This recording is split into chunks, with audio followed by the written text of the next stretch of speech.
कई बार यह भी देखने को मिलता है कि घर में बहन के बात करते ही पति पत्नी में झगड़े शुरू हो जाते हैं। पति पत्नी की शादी होने के बाद ननद यानी पति की बहन के द्वारा सभी कामों में इन्वॉल्वमेंट होता है और छोटी छोटी बातों के लिए सजेशन दिया जाता है और यही बात पत्नी को अखरती है। इस बात को लेकर भी हस्बैंड एंड वाइफ में झगड़ा हो जाता है। इसी प्रकार का ही एक मामला दिल्ली हाई कोर्ट में पहुंचता है और पत्नी के द्वारा पति और उसके घर वालों के खिलाफ थाने पर 498A 406 व 34 आईपीसी के तहत एक मामला दर्ज करवा दिया जाता है और घरेलू हिंसा का भी केस कर दिया जाता है और दिल्ली हाई कोर्ट में उस एफआईआर और घरेलू हिंसा इन दोनों को चैलेंज किया जाता है।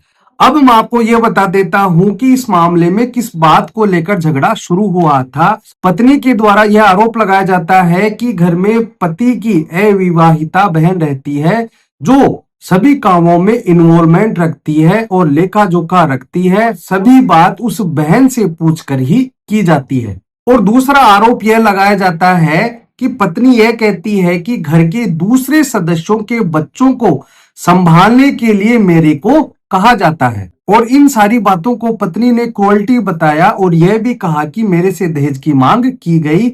और यह आरोप लगाते हुए पत्नी के द्वारा संबंधित थाने पर 498A 406 व 34 आईपीसी के तहत एक एफआईआर दर्ज करवा दी जाती है। एफआईआर दर्ज होने के बाद जांच शुरू होती है। जांच संपूर्ण होने के बाद न्यायालय में चार्जशीट पेश कर दी जाती है और इसी दौरान ही पत्नी के द्वारा घरेलू हिंसा का केस भी कर दिया जाता है। अब इन दोनों ही मुकदमों यानी एफआईआर और घरेलू हिंसा के मामलों को पति और उसके घर वालों के द्वारा दिल्ली हाई कोर्ट में चैलेंज किया जाता है। जो यह मामला था वह था Sandeep Pathak and others versus Lalita Tiwari. दो याचिकाएं साथ में लगाई गई थी। पहली है 297/2021 और दूसरी है 485/2021। दिल्ली हाईकोर्ट के द्वारा यह कहा जाता है कि पति और उसके घर वालों के खिलाफ जो एफआईआर और घरेलू हिंसा का मामला दर्ज करवाया गया है वह टिक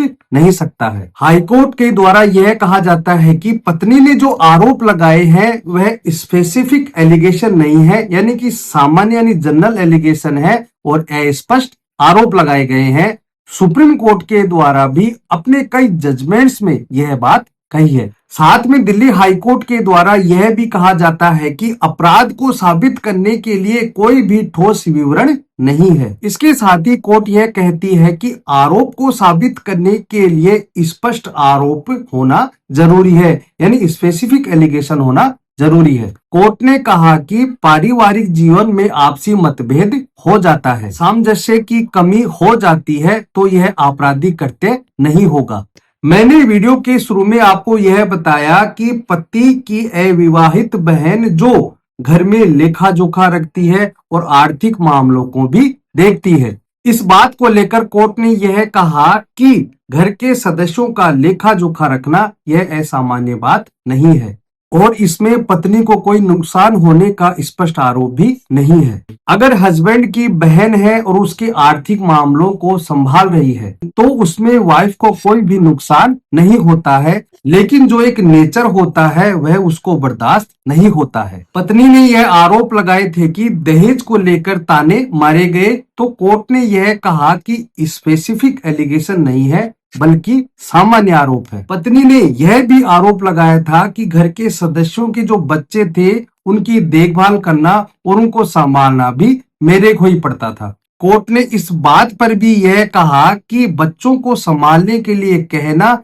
यह 498A आईपीसी के तहत क्रूरता नहीं है। मतलब कि अगर घर के किसी सदस्य ने पत्नी को यह कह दिया कि बच्चों का ध्यान रखना या इनको संभालने की जिम्मेदारी तुम्हारी है तो यह क्रूरता नहीं है। कई बार हमारे द्वारा यह भी देखा जाता है कि पत्नियों के द्वारा अपने बूढ़े माँ बाप की सेवा करने के लिए क्लियर मना कर दिया जाता है। मैं सभी पत्नियों पर यह आरोप नहीं लगा रहा हूं, बल्कि कई मामले सामने देखने को आते हैं। तो ऐसी स्थिति में भी अगर देखभाल करने को कहा जाता है तो उसे क्रूरता नहीं माना जाएगा। कोर्ट ने यह भी कहा कि IPC 406 criminal breach of trust विश्वासघात का जो आरोप लगाया गया है, इसमें यह नहीं बताया गया है कि कौन सी संपत्ति सौंपी गई है। संपत्ति से यहाँ यह मतलब है कि स्त्री धन किसको और किस प्रकार से दी गई और उसका किस प्रकार से दुरुपयोग किया गया, यह बात यहाँ पर नहीं बताई गई।